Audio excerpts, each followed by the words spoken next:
अल्लामा शेख सादी अलैहि रहमत व रिजवान ने इल्म की फजीलत के ताल्लुक से पूरा का पूरा एक बाब बांधा है और फरमाते हैं बनी आदम अज इल्म याबत कमाल न अज हशमतो जाहो मालो मनाल। यानी औलादे आदम इंसान को जो कमाल मिलता है, इंसान को जो शरफ मिलता है, इंसान को जो इज्जत मिलती है, इंसान को जो वक़ार मिलता है, वो इल्म की बुनियाद पर मिलता है, वो इल्म की बुनियाद पर मिलता है। यहीं से एक बात हम आपके ज़हन में डालना चाहते हैं। मिसाल के तौर पर यहाँ पर हम भी हैं और आप भी हैं। आपने ये प्रोग्राम का इंतज़ाम व इंसराम किया है, काफ़ी पैसा भी खर्च हुआ है, लेकिन क्या वजह है कि आप हजरात वहाँ पर बैठे हुए हैं और जो मेहमान आए हैं पढ़ने पढ़ाने के लिए, आपने यहाँ पर उनको बिठाया है और उनके लिए एक अलग इंतजाम किया है, उनके लिए स्टेज का इंतजाम किया है। आखिर वजह क्या है? जब हम इसके ऊपर गौर करते हैं तो पता ये चलता है कि महफिल में बैठने वाले लोग या जो आप लोग महफिल में बैठे हैं, आपका मकाम कुछ और है और जो यहाँ पर बैठे हुए हैं उनका मकाम कुछ और है। वो मकाम क्या है? वो मकाम ये है कि स्टेज पर जितने लोग बैठे हैं, तशरीफ लाए हैं, उनकी हालत ये है कि नबी के इल्म की मेरास कुछ न कुछ लेकर के आपकी बारगाह में हाजिर हुए हैं, जिनकी बुनियाद पर आप हजरात ने इनको स्टेज पर बिठा दिया है और आप सब हजरात क्या है नीचे बैठ गए हैं। जिसका मतलब ये हुआ कि आप भी तस्लीम करते हैं कि इल्म क्या है, बहुत ही अजीम चीज है। इल्म क्या है? इल्म की बुनियाद पर इंसान को शराफत मिल जाती है, इल्म की बुनियाद पर इंसान इज्जत पा जाता है। आपको पता होगा एक हदीस पाक है, इल्म की कितनी फजीलत है, इल्म की कितनी फजीलत है। हदीस पाक में फरमाया जाता है कि मिसाल के तौर पर ले लें, मैं मिसाल ही से समझा देता हूँ। मिसाल के तौर पर ले लें, आप हजरात भी आए हैं और बहुत सारे मेहमान भी आए हैं, लेकिन ये जो आपने कालीन बिछाया है, आपने जो ये दरे का इंतजाम किया है, आपने जो बैठने का इंतजाम किया है, आपने इंतजाम क्यों किया है? इस वजह से इंतजाम किया है कि लोग आएंगे, मेहमान आएंगे, दोस्तों अहबाब आएंगे, हम उनको इनके ऊपर बिठा देंगे। लेकिन कुर्बान जाइए, जब आप इंतजाम करते हैं, दुनिया वाले जब इंतजाम करते हैं, इल्म की दुनिया वाले जब आप आदमी का इंतजाम करते हैं, आम इंसान का इंतजाम करते हैं। मिसाल के तौर पर कोई अगर ऑफिसर आने वाला हो तो हम इंतजाम करते हैं तो दरी बिछा देते हैं। इसी तरीके से जब शादी होती है, मेहमानों का इंतजाम करते हैं तो हम दरी बिछा दिया करते हैं। लेकिन कुर्बान जाइए अल्लाह रब्बुल इज्जत के ऊपर कि अल्लाह की बारगाह में इल्म वाला कितना अजीम होता है कि जब इल्म वाला एक चलता है तो अल्लाह रब्बुल इज्जत इरशाद फरमाता है कि ऐ फरिश्तों, इसके लिए दुनियावी कालीन की जरूरत नहीं है, बल्कि इनके लिए फरिश्तों की जरूरत है, फरिश्तों के परों की जरूरत है। लिहाजा ये इल्म वाले चल रहे हैं, इनके लिए ऐ फरिश्तों अपने परों को बिछा दिया करो, अपने परों को बिछा दिया करो। ये कहां से मकाम आया? ये मकाम क्यों मिला तालिब इल्मों के लिए? ये उलमा को मकाम क्यों मिला? इस वजह से मिला कि इनके पास इल्म दीन है, इनके पास इल्म दीन है। यही समझना है। आज जो हालात हैं दुनिया के, आज जो हालात हैं हमारे मुआशरे के, तो आज अगर हम नजर डालें तो 10% भी हमारे पास इल्म नहीं है, 10% भी हमारे पास इल्म नहीं है। अगर हम दीनी इल्म की बात करें तो उससे भी हम महरूम हैं, और अगर दुनियावी इल्म की बात करें तो उससे भी हम महरूम हैं। है क्या हमारे पास? बचा क्या हमारे पास? न दीनी इल्म बचा, न दुनियावी इल्म बचा। ऐसे आलम में जब हम अपनी तारीख को भी पढ़ना चाहें तो बगैर इल्म की अपनी तारीख को भी हम नहीं पढ़ सकते हैं, बगैर इल्म को कुरान को भी नहीं पढ़ सकते हैं, बगैर इल्म के हदीस रसूल को भी नहीं समझ सकते हैं। और जब हम कुरान को नहीं पढ़ सकते हैं, जब हदीस पाक को नहीं पढ़ सकते हैं, जब हम अपनी तारीख को नहीं पढ़ सकते हैं, जब हम अपने आप को नहीं समझ सकते हैं, तो याद रखें जो कौम अपने आप को भुला दिया करती है वो कौम मिटा दी जाती है। आज जो सवाल आया हमारे ऊपर, आज जो परेशानियों का हम सामना कर रहे हैं, उनमें से एक वजह जो है वो तालीम में सबसे पीछे रहना है। तालीम में सबसे पीछे रहना है। हमें ये चाहिए कि हम अपने बच्चों को भी, हमसे जो गलती हुई हो गई, लेकिन हम अपने बच्चों को भी तालीम से आरास्ता करें, हम अपने बच्चों को भी तालीम से आरास्ता करें। मिसाल के तौर पर हम अपने जिस्म के अंदर गौर करें तो हमारा जिस्म दो चीजों से बना है। हमारे जिस्म के अंदर दो चीजें हैं, एक जिस्म है जो दिखता है।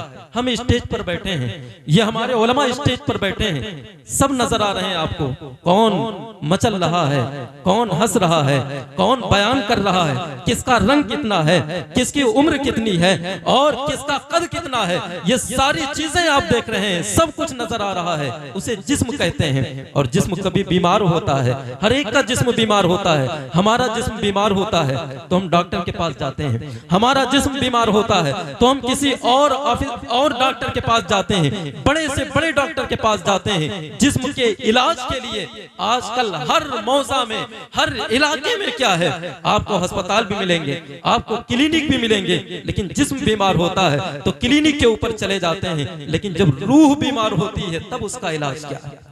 रूह बीमार हो तो उसका इलाज क्या है? रूह के इलाज के लिए आपके गांव में मदरसा अल जामियतुल इस्लामिया कादरिया कायम कर दिया गया कि अगर रूह की बीमारी पैदा हो जाए, जिस्म की बीमारी क्या है? जिस्म की बीमारी यह है कि कभी हमको बुखार आता है, जिस्म की बीमारी यह है कभी हमको फोड़ा हो जाता है, जिस्म की बीमारी यह है कि कभी हमें टाइफाइड हो जाता है, ये जिस्म की बीमारी है। लेकिन रूह की बीमारी क्या है? रूह की बीमारियों में से एक बीमारी तकब्बुर की बीमारी है, एक बीमारी बदअकीदगी की बीमारी है, एक बीमारी और इस तरीके से चुगलखोरी की बीमारी है, हसद की बीमारी है। इन सारी बीमारियों का इलाज लेना चाहें, इन सारी बीमारियों में जो आदमी मुब्तला होता है, तो जिस तरीके से डॉक्टर कहते हैं कि जिस्म के अंदर एक ऐसी चीज है, अगर वो बीमारी से महफूज रहती है तो सारा जिस्म बीमारी से महफूज रहता है। उसे हम लोग क्या कहते हैं? मैदा कहते हैं। क्या कहते हैं? मैदा कहते हैं। मैदा सारी बीमारियों का जड़, जिस्म की बीमारियों का जड़ मैदा है। मैदा सही तो आपका जिस्म सलामत, मैदा गड़बड़ तो आपका जिस्म क्या है? गड़बड़ हो जाता है। इसी तरीके से रूह के बीमारियों में भी बहुत सारी बीमारियां हैं, लेकिन उन सारी बीमारियों में जो सबसे बड़ी बीमारी है वो जिहालत है। सबसे बड़ी बीमारी क्या है? वो जिहालत है। यही वजह है कि जब अल्लाह के रसूल सल्लल्लाहु अलैहि वसल्लम ने मक्का की सरजमीन पर सारे लोगों को जमा किया, जमा करने के बाद एक ऐलान आम फरमाया कि ऐ लोगों, मैं तुम्हारे दरमियान रहा हूं, बताओ मैंने कभी झूठ बोला है? तो लोगों ने कहा था आपने कभी नहीं झूठ बोला है, आपको तो हम सादिक मानते हैं, आपको तो हम अमीन मानते हैं, आपको तो हम सबसे ज्यादा सच्चा मानते हैं। तब अल्लाह के रसूल ने इरशाद फरमाया कि ऐ लोगों, इस बात को भी मानो कि अल्लाह एक है, अल्लाह एक है, मैं अल्लाह का रसूल हूं। जब ये पैगाम अल्लाह के रसूल ने दिया, तब इस पैगाम के बाद लोगों में जो कैफियत हुई, कोई इधर भागने लगा, कोई दाएं भागने लगा, कोई बाएं भागने लगा, कोई तो हुजूर को गलत अल्फाज से इस्तेमाल करने लगा। आखिर क्यों? वजह क्या है? जब सारे लोगों ने नबी को कभी उल्टे सीधे अल्फाज में याद किया, तो अल्लाह के रसूल ने लास्ट में जो कहा, जो दुआ दी, वो क्या थी? अल्लाहुम्मा इहदे कौमी, ऐ अल्लाह मेरी कौम को हिदायत अता फरमा दे, ऐ अल्लाह मेरी कौम को हिदायत अता फरमा दे। आखिर ये क्यों कहा उन लोगों ने? अल्लाह के नबी के बातों को तस्लीम क्यों नहीं किया और क्यों एक दूसरे की तरफ भागने लगे? तो उसकी वजह अल्लाह के नबी ने बयान फरमाई, फ़इन्नहुम ला यालमून, क्योंकि वो मुझे जानते नहीं है, क्योंकि उनके पास इल्म नहीं है। वो नहीं जानते हैं कि अल्लाह किसको कहते हैं, वो नहीं जानते हैं कि नबूवत और रिसालत किसको कहते हैं। इस बुनियाद पर वो मुझे पहचानने से इनकार कर रहे हैं। अदम इल्म की बुनियाद पर, इल्म ना होने की बुनियाद पर वो मुझे पहचानने से इनकार कर रहे हैं। तो ना पहचानना ये किस बुनियाद पर हुआ? जहालत की बुनियाद पर। आज हमारे पास वही जिहालत एकदम आम होती चली जा रही है, वही जिहालत एकदम आम होती चली जा रही है। वैसे तो हम बड़े आशिक रसूल हैं, है ना? अल्हम्दुलिल्लाह हम आशिक रसूल हैं, सारे लोग हैं ना? कोई कह सकता है कि हम आशिक रसूल नहीं हैं? सारे लोग हैं ना? हाथ उठाएं जरा से जितने लोग हैं। अल्हम्दुलिल्लाह यहां से लेकर के वहां तक हाथ उठे हैं, सारे लोगों का दावा है कि हम आशिक रसूल हैं, है ना? आशिक रसूल है ना।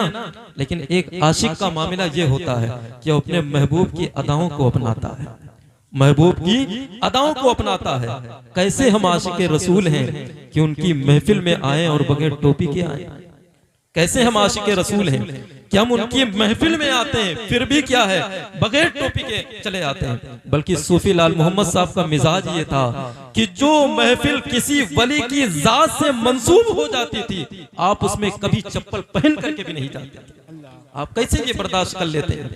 आप कैसे आशिक रसूल हैं कि नबी की महफिल भी है और सर पे टोपी भी नहीं है? होना तो ये चाहिए था कि हम आए तो अपने सर को ताज से सजा करके आए कि हम भी नबी के नाम लेने वाले हैं, है कि नहीं? और यही नबी की मोहब्बत, नबी का इश्क यही काम आएगा, यही यहाँ भी काम आएगा, यही आखिरत में भी काम आएगा।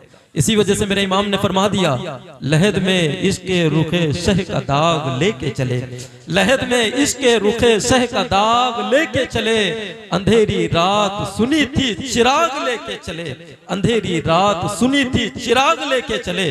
और फिर फरमाते हैं कि ऐ लोगों, बगैर नबी के कुछ होने वाला नहीं है, आज ले उनकी पनाह, आज ले उनकी पनाह, आज मदद मांग उनसे, कल न मानेंगे अगर तू कयामत में तू मान गया, कल न मानेंगे अगर तू कयामत में मान गया। मेरे भाई, नबी का दामन सच्चाई से माने।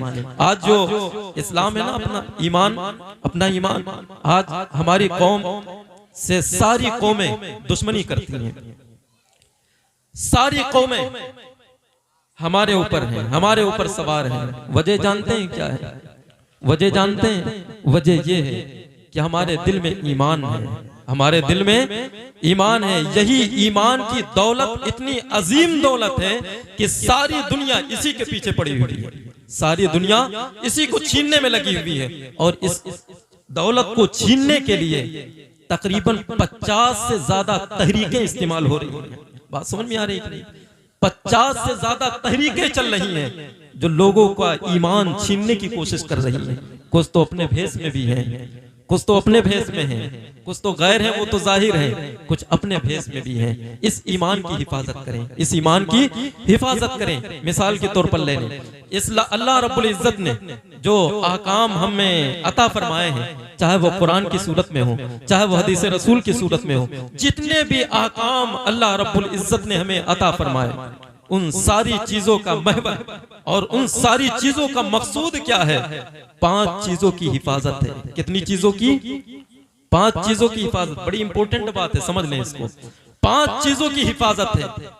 उनमें से एक चीज, पहली चीज क्या है? आपकी जान है। क्या है? जान। पहली चीज क्या है? जान है। इस्लाम के जितने अहकाम हैं उनमें से एक मकसूद क्या है? जान को महफूज रखना। अल्लाह रब्बुल इज्जत ने एक दूसरे को कत्ल करना क्यों हराम किया गया?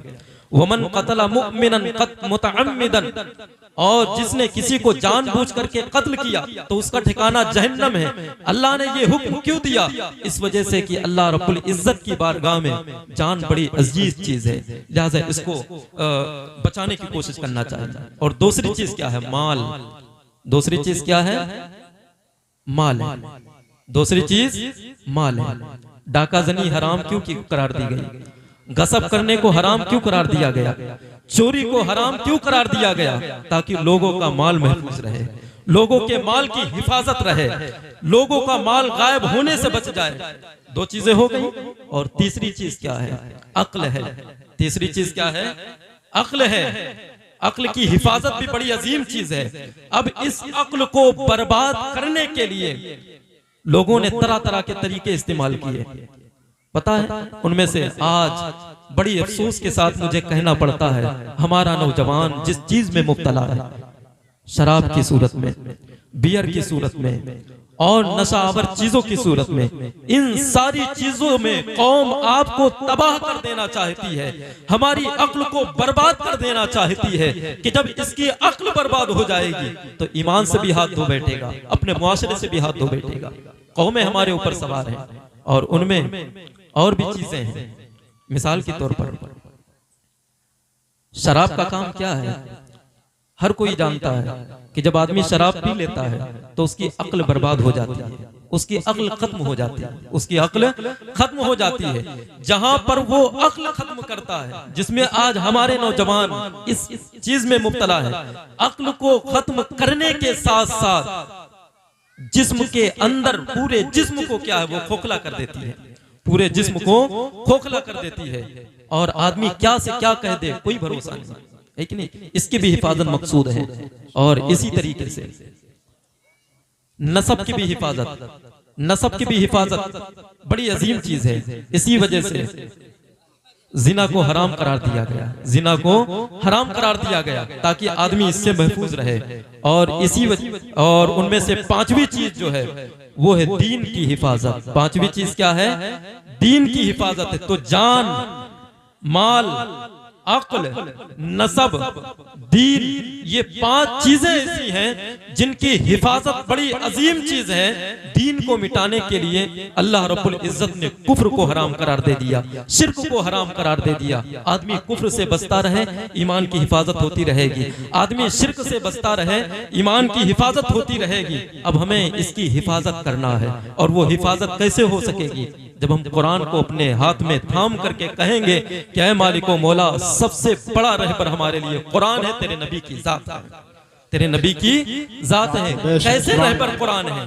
मिसाल के तौर पर ले लें, अगर बगैर कुरान के कुछ होने वाला नहीं, और कुरान को बगैर नबी के समझ नहीं सकते, है कि नहीं? तो कुरान भी जरूरी और नबी की जाते मुकद्दसा भी जरूरी, उनकी हदीस भी जरूरी। मिसाल के तौर पर ले लें, अभी हमने एक मोबाइल लिया था, हमने एक मोबाइल लिया था। मोबाइल लेने के बाद जब मैं घर लेकर के आया तो उस मोबाइल में को जब मैंने खोला, सिम लगाया, सारी चीजें उसको इस्तेमाल की, और फिर उसके बाद मैंने उसमें देखा एक थोड़ा सा 2 वरक़ी किताब उसमें रखी हुई है। मैंने किताब को खोला, किताब को जब मैंने पढ़ा तो मैंने देखा कि उसके अंदर ये बात लिखी हुई है कि इसको इस्तेमाल कैसे करना है। यूज आप इस मोबाइल को कैसे इस्तेमाल करना है, उसमें तरीका ये लिखा हुआ था कि पहले इसको ऑन करिए, कहां से ऑन करना है, एरो भी बना हुआ था, उसमें सिम डालिए, उसके बाद इसको ऑन करिए, ऑन हो जाएगा। सारी चीजें उसमें लिखी हुई थी। तो मैं समझ गया कि जब दुनिया की कोई कंपनी अपना प्रोजेक्ट देती है तो पहले उसके साथ एक बुक देती है, ताकि जब उसके मुताबिक उसको इस्तेमाल किया जाए तो वो ज्यादा दिनों तक महफूज रहेगी। तो मुझको समझ में आया कि जब दुनिया की ऐसी मिसाल है कि जब दुनिया कोई अपना प्रोजेक्ट तैयार करती है तो साथ में किताब दिया करती है। अल्लाह रब्बुल इज्जत ने जब दुनिया को बनाया और इंसान को पैदा फरमाया, इंसान को दुनिया में मबूस फरमाया, तो ऐसे ही नहीं मबूस फरमाया बल्कि जीने के लिए कुरान अता फरमा दिया, ताकि इंसान कुरान के आकाम को देखता रहे और अपनी जिंदगी को उसके मुताबिक गुजारता रहे, ताकि उसकी दुनियावी जिंदगी भी अच्छी गुजर सके, आखिरत की जिंदगी भी अच्छी गुजर सके।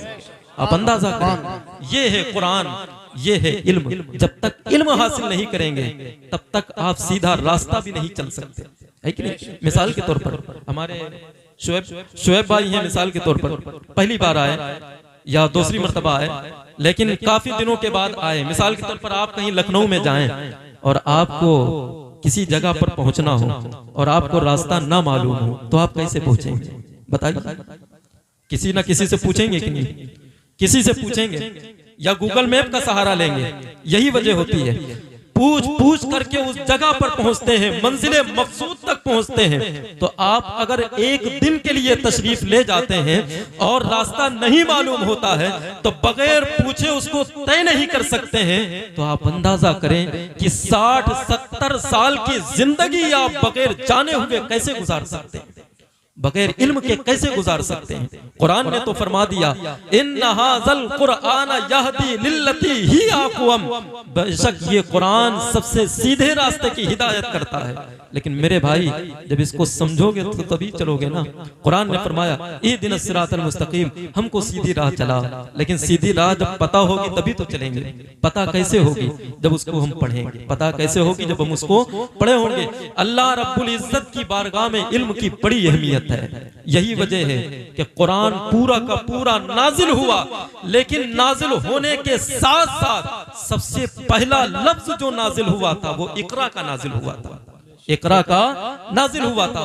जिस कौम की हिदायत के लिए जो कुरान उतरा हो और उसका सबसे पहला लफ्ज पढ़ने के ताल्लुक से हो, वो कौम पढ़ने में इतनी पीछे हो जाए, बड़ी अफसोस की बात है।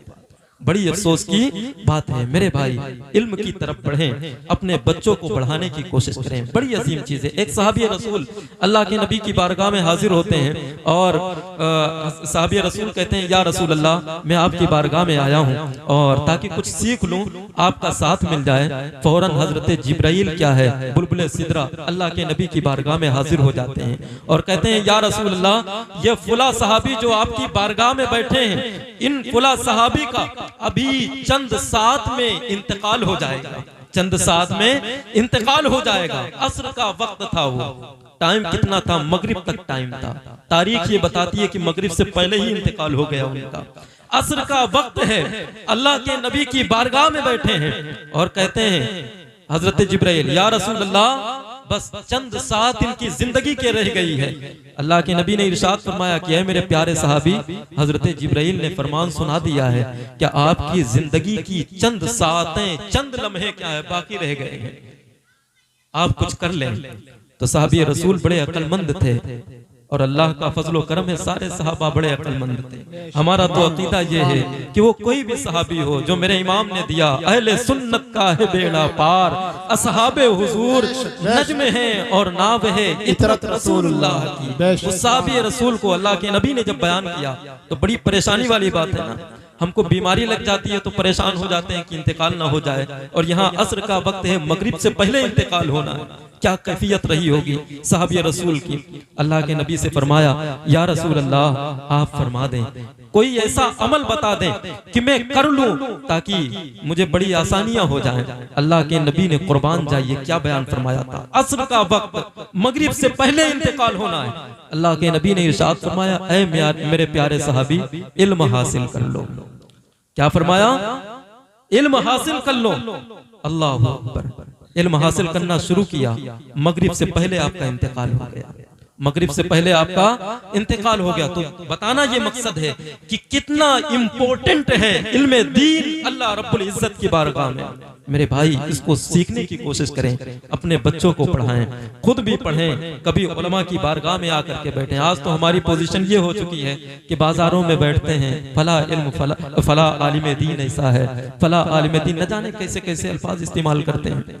ये गलत तरीका है मेरे भाई। ये आपके रहबर हैं, आपके पेशवा हैं। जो कौम पेशवा के एहसान को भुला देती है वो कौम मिटा दी जाती है। कभी ऐसा ना करें। उलमा का मकाम बड़ा है, उलमा का मकाम देखना हो तो अल्लाह के नबी की हदीस पाक सुनो। अल्लाह के नबी सल्लल्लाहु अलैहि वसल्लम इरशाद फरमाते हैं कि बरोज़े क़यामत जब सारे लोग जमा होंगे, सारे ग्रुप जमा होंगे, उनमें से बहुत सारे ग्रुप होंगे। एक ग्रुप आएगा आलिमों का, एक ग्रुप होगा आबिदों का, इबादत करने वालों का ग्रुप होगा। वो उलमा तो नहीं होंगे, वो आलिम दीन तो नहीं होंगे, लेकिन अपनी इबादतों की बुनियाद पर चेहरे को एकदम सजाया हुआ होगा। अल्लाह के रसूल फरमाते हैं ग्रुप आबिदों का होगा, और दूसरा ग्रुप क्या है, शुहदा का होगा। दूसरा ग्रुप शुहदा का होगा, और तीसरा ग्रुप उलमाए किराम का होगा। तीसरा ग्रुप उलमाए किराम का होगा। अल्लाह के नबी इरशाद फरमाते हैं, अल्लाह रब्बुल इज्जत इरशाद फरमाएगा, आबिदों, शुहदा, मुजाहिदों, उदखुलुल जन्ना, तुम लोग जन्नत में चले जाओ। यानी इबादत गुजारों से फरमाया जाएगा तुम जन्नत में चले जाओ, और शुहदा से फरमाया जाएगा तुम लोग जन्नत में चले जाओ। जब वो जन्नत में जाने लगेंगे तो उलमाए किराम बयान करेंगे कि ऐ मालिक व मौला, हम दुनिया में रहते थे तो तेरा नाम लिया करते थे, हम दुनिया में रहते थे तो तेरे नबी का तज़किरा किया करते थे, तेरे नबी की महफिलें सजाया करते थे। ऐ मालिक व मौला, ये क्या वजह है कि आप तूने पहले आबिदों को जन्नत में जाने का हुक्म जारी कर दिया और पहले क्या है, शुहदा का हुक्म जारी कर दिया। ऐ मालिको मौला, हम भी तो तेरा नाम लेते थे। ऐ मालिको मौला, इनको इबादत का तरीका मालूम हुआ था तो हमने इल्म दिया था तो इनको पता चला था। तहारत का तरीका उलमा की बुनियाद पर इनको पता चला था। नमाज का तरीका इनको उलमा की बुनियाद पर मिला था। शुहदा को जिहाद की फजीलत उलमा ने बताया था। ऐ मालिको मौला, तूने इनको पहले क्यों भेज दिया, हमको क्यों नहीं जाने दिया। ये उलमा कहेंगे रब की बारगाह में जब उनको भेजा जाने लगेगा तो अल्लाह रब्बुल इज्जत इरशाद फरमाएगा कि ऐ उलमा, आबिद लोग जाते हैं उनको जाने दो, आबिद लोग जाते हैं उनको जाने दो, शुहदा जाते हैं जन्नत में, उनको जाने दो। उलमाए किराम तुम्हारा मकाम आज अलग है। ऐ उलमा, तुम अपने उनमें लोगों में देख लो, तुम ऐसे ही नहीं जाओगे, बल्कि जितने लोगों को चाहो जन्नत में लेकर के चले जाओ। बात समझ में आई नहीं? जितने लोगों को चाहो जन्नत में लेकर के चले जाओ।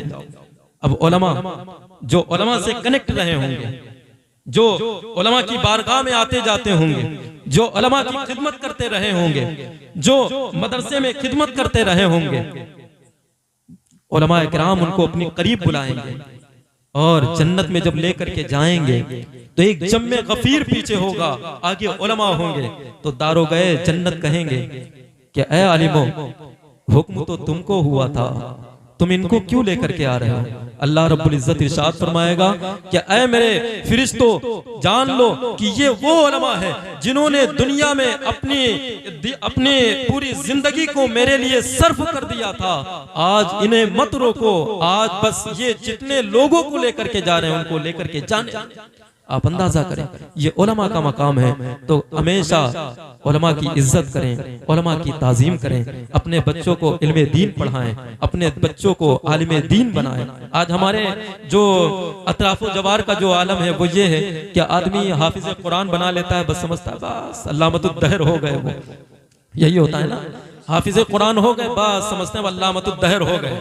अब जुब्बा मामा सारी चीजें लेकर के अपना टहलते रहो। मेरे भाई, हाफिज कुरान तो हो जाता है, लेकिन आलिम कुरान तो नहीं होता है ना। आलिम कुरान तो नहीं होता है ना। हाफिज कुरान भी बनाए, लेकिन और आलिम कुरान भी बनाए, आलिम दीन भी बनाए। आलिम दीन का बड़ा मकाम है, हाफिज कुरान का बड़ा मकाम है। अल्लाह रब्बुल इज्जत की बारगाह में दुआ है कि अल्लाह रब्बुल इज्जत हम सबों को इल्म दीन हासिल करने की तौफीक अता फरमाए। व आखिरु दावाना अनिल हम्दुलिल्लाहि रब्बिल आलमीन। अस्सलामु अलैकुम व रहमतुल्लाहि।